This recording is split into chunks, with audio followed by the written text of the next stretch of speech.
Saudara-saudari umat beriman yang terkasih dalam Tuhan Yesus, kita kembali dalam pemenuhan harian kita pada hari ini, Rabu 30 Oktober tahun 2024. Dan pada hari ini kita mendengar bahwa Tuhan Yesus ketika dia melanjutkan perjalanannya, melanjutkan pewartanya, pengajarannya, ada seseorang yang datang dan bertanya kepada dia, "Tuhan, sedikit sajakah orang yang diselamatkan?"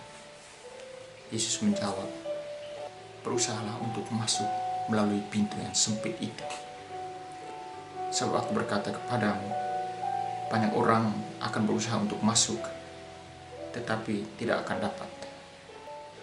Kita melihat dalam banyak kesempatan pengajaran Yesus, pewartaan Yesus, dia selalu menyampaikan hal-hal yang ada di luar dugaan kebanyakan orang, di luar kebiasaan banyak orang, di luar pemahaman banyak orang tentang aturan-aturan tertentu. Yesus datang dengan ajaran dan kekasannya bahwa agar semua orang masuk dalam kelompoknya, masuk ke dalam kerajaan Allah yang diwartakannya, menjadi bagian dalam karya keselamatan Allah itu. Dia harus mempraktikkan cara hidup, cara berpikir tertentu seperti yang seringkali Yesus sampaikan. Ada banyak hal yang kemudian dilihat sebagai sesuatu yang sulit, dan semua orang mungkin meninggalkan Yesus karena ajarannya itu. Misalnya saja kita dapat melihat bahwa Yesus pernah menyampaikan di tempat lain bahwa orang yang layak untuk kerajaan Allah, orang yang layak untuk mengikuti Dia, orang itu harus berani untuk menyangkal diri, memikul salib, dan mengikuti Dia. Hal-hal yang diajarkan oleh Yesus seperti ini mungkin di mata sebagian orang adalah hal yang tidak mudah, tetapi justru itulah yang membawa orang ke dalam keselamatan, kepada keselamatan. Sementara pada kesempatan yang lain mengajarkan bagaimana cara kita memperlakukan sesama. Kita perlu membuka mata, memberi uluran tangan, pertolongan terhadap orang-orang kecil yang membutuhkan.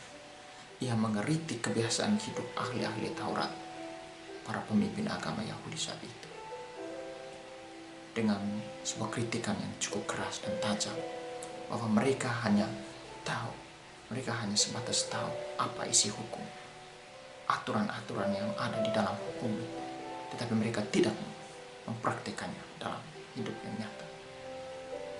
Mereka sebatas mengikat beban yang berat di atas pundak orang lain, tetapi mereka sendiri tidak menyentuhnya sama sekali. Di satu sisi, dalam pengajarannya, Yesus juga memberi kesempatan, memberi kebebasan kepada para pendengarnya saat itu. Apakah mereka mau diselamatkan dengan mengikuti ajaran-ajaran Yesus, ataukah mereka mau meninggalkan Yesus karena menganggap bahwa ajarannya itu terlalu keras atau terlalu rumit. Nah, inilah kira-kira yang digambarkan oleh Yesus sebagai pintu yang kecil, di mana banyak orang ingin masuk melalui pintu yang kecil itu, tetapi tidak semua orang dapat masuk melalui pintu itu. Pintu yang kecil menggambarkan sebuah komitmen kepengikutan kita sebagai murid Yesus kepadanya, dengan menghayati ajaran-ajaran yang kadang-kala kita anggap sebagai sesuatu yang sulit, sesuatu yang sukar untuk dijalan. Tetapi bahwa melalui pintu itulah, melalui Yesuslah, kita masuk dan diselamatkan. Nah, pintu yang kecil bisa kita bandingkan dengan sebuah pintu yang besar, yang bisa diartikan sebagai sebuah jalan yang cukup luas, cukup lebar kepada hal-hal yang bukan ajaran Yesus.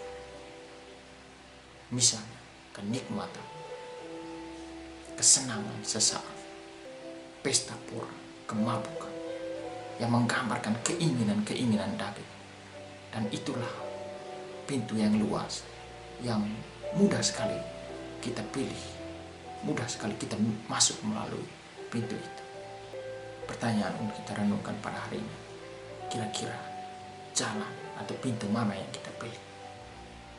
Apakah kita mau masuk melalui pintu yang kecil dengan banyak usaha dan pengorbanan kita untuk menghayati, menghidupi ajaran-ajaran Yesus? Ataukah kita lebih memilih pintu yang besar, jalan menuju kebinasaan dengan mengikuti hasrat, keinginan daging, keinginan manusiawi kita, kecenderungan manusiawi kita?